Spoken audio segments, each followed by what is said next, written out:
Merhaba arkadaşlar, benim adım Havnaz. Ben İslam eğitimi öğretmeniyim. Birinci sınıf konumuz temizliktir. Temizliğin konuyu başlamadan önce sizden rica ediyorum. Kitaptaki sayfa 36 açın. 14. ders temizlik. İlk önce temizlik nedir? Temizliğin çeşitleri nelerdir? Temizlik sağlığın en önemli faktörüdür. Çünkü eğer biz sağlıklı bir beden istiyorsak temiz tutmalıyız. Bir de kirli şeylerden uzak kalmalıyız. Çünkü temizlik bizi hastalıktan korur. Mesela temizliğin çeşitleri çoktur. Mesela okul temizliği ya da beden temizliği ya da evdeyken ev temizliği, çevre temizliği, bunlar hepsi temizliğin çeşitleridir. Bir de eğer Peygamber Efendimiz hadis-i şerifi olarak sallallahu aleyhi ve sellem şunu buyurmuş: "Tenazzafu fe innel İslame nazifun." Tenazzafu fe innel İslame nazifun. Yani şunu diyor ki, tenazzafu, temiz olun çünkü İslam temizdir. Tenazzafu fe innel İslame nazifun. Yani temizlik imanda da yeri büyüktür. Bir de diğer şeyler de söylemiş. En-nazafetu minel iman.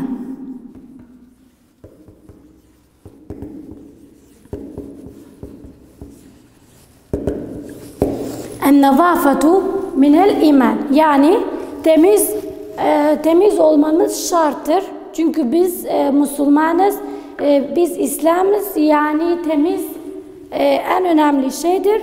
Bir de bu öyküyü size okumak istiyorum.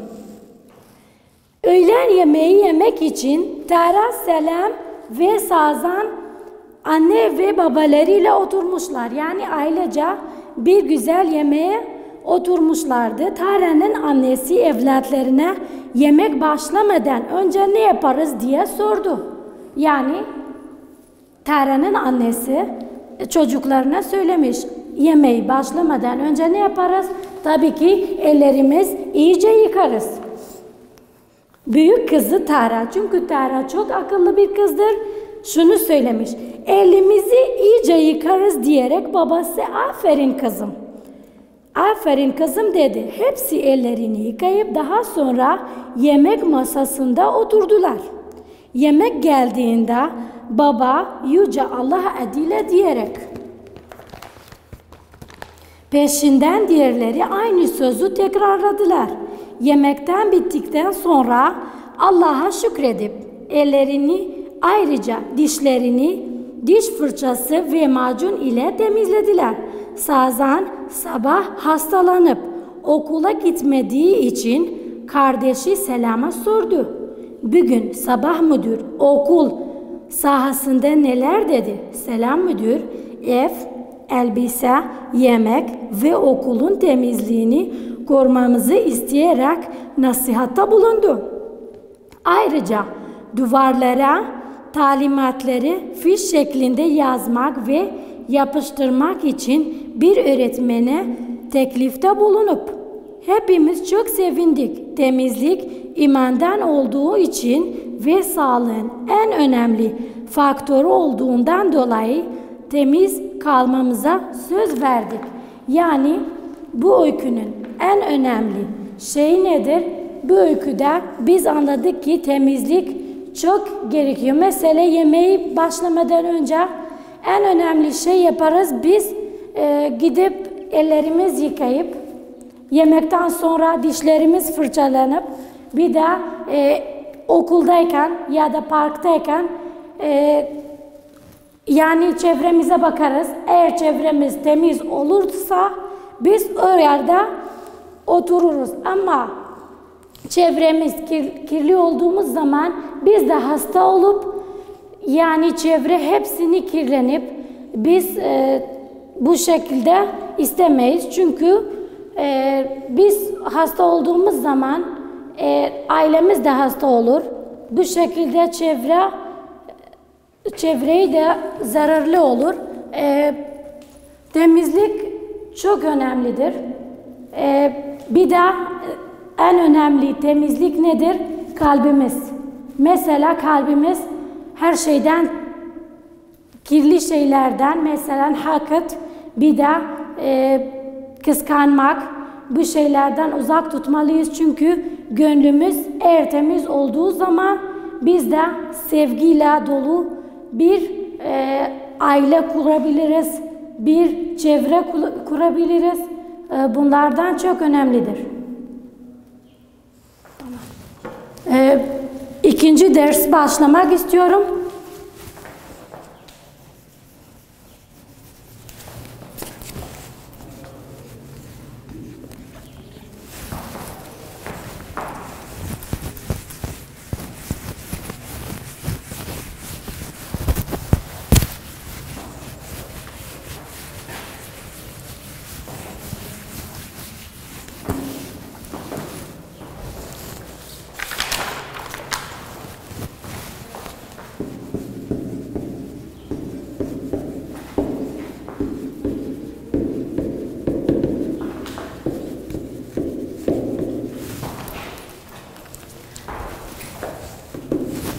İkinci dersimiz, ikinci konumuz yemek yemenin usulü.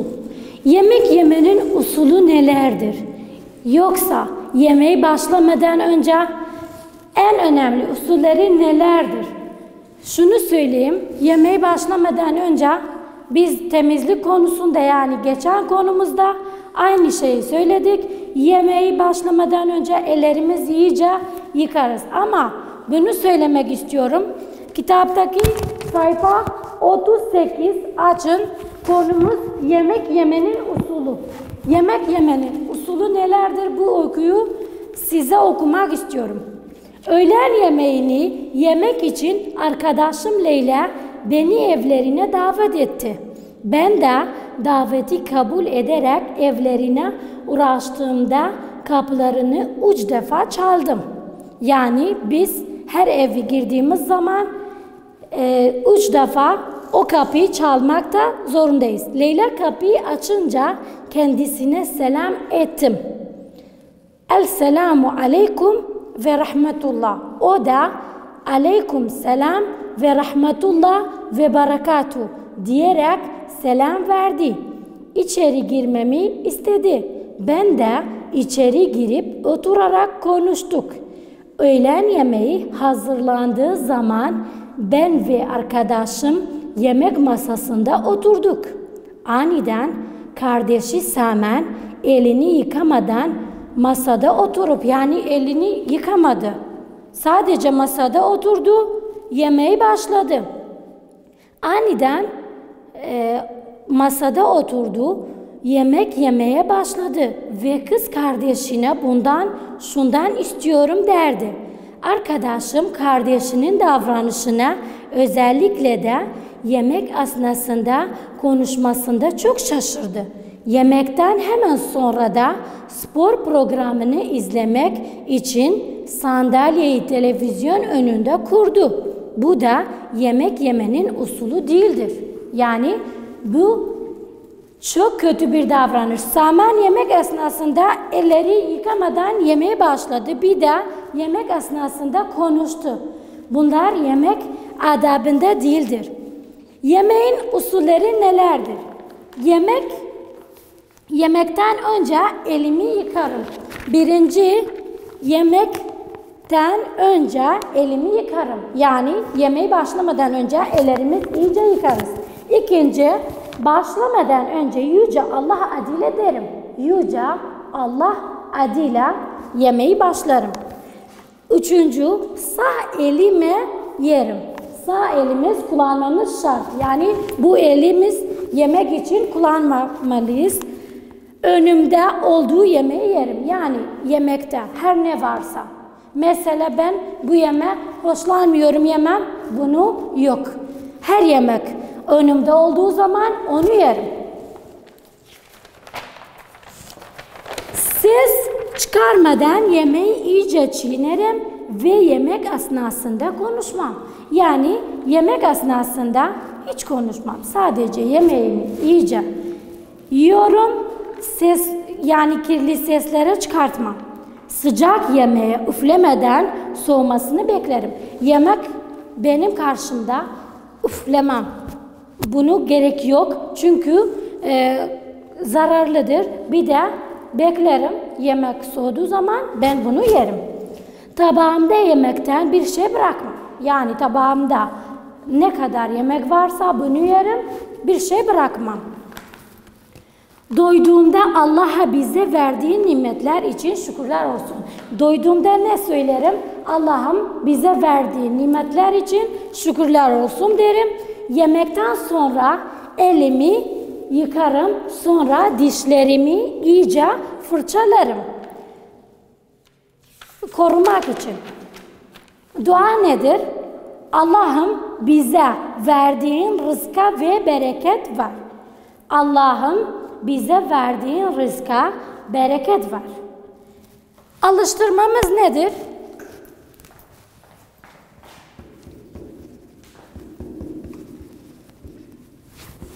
Bunu benimle çözün. Arkadaşlar lütfen bunu benimle çözün. Alıştırmamız nedir? Aşağıdaki cümleleri sırala.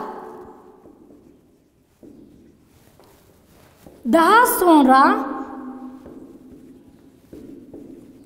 elimi ve yüzümü yıkarım.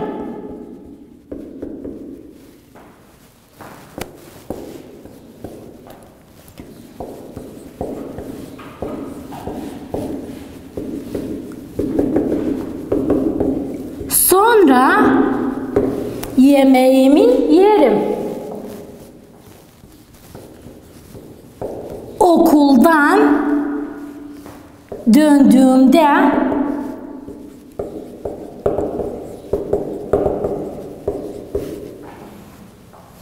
elbisemi değiştiririm.